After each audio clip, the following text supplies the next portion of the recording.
administration reportedly launching a massive military drill overnight as President Trump calls the entire Senate for a briefing at the White House. This is a real threat to the world, whether we want to talk about it or not. North Korea is a big world problem, and it's a problem we have to finally solve. People have put blindfolds on for decades, and now it's time to solve the problem. As tension between North Korea and the United States has gone from a steady simmer toward a rolling boil, state media reports millions of North Koreans are ready to fight. A state-run newspaper reported nearly 5 million people volunteered to enlist or re-enlist in the Korean People's Army in the past few days. That report hasn't been verified, so take it with a grain of salt. The Washington Post notes similar claims have coincided with escalating foreign tensions in the past. But even without new or renewed enlistments, North Korea's army is believed to be the fourth largest in the world.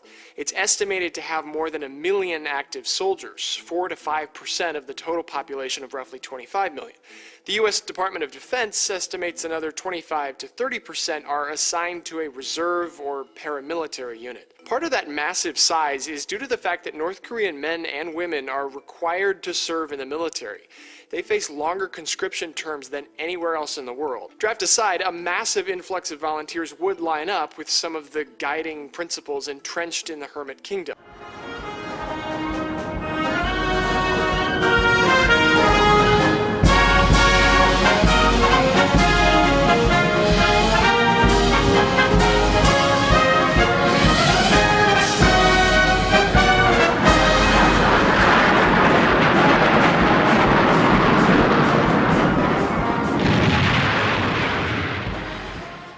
The country has long functioned around the idea of chuche, which means self-reliance.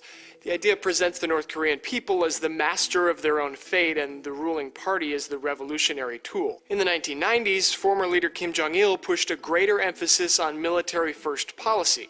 According to U.S. analysis, that move enshrined the army as the ultimate defender of the country's sovereignty. But that policy led to a massive amount of resources directed to the army at the expense of the North Korean people. Rather than devote resources away from the armed forces after several bad harvests, Kim Jong-il accepted food aid from the international community, but only after somewhere between several 100,000 and 1 million North Koreans died. And now Kim Jong-un, the third leader in the Kim family regime, has elevated the nation's nuclear program and economic development as top priorities, despite warnings the country could face a food shortage. In July, the United Nations warned recent droughts could cause food insecurity in North Korea, and there are reports that even the military is struggling to feed its soldiers. But despite North Korea's goal of self-reliance and a focus on its military prowess, its leadership might again turn to diplomacy rather than war.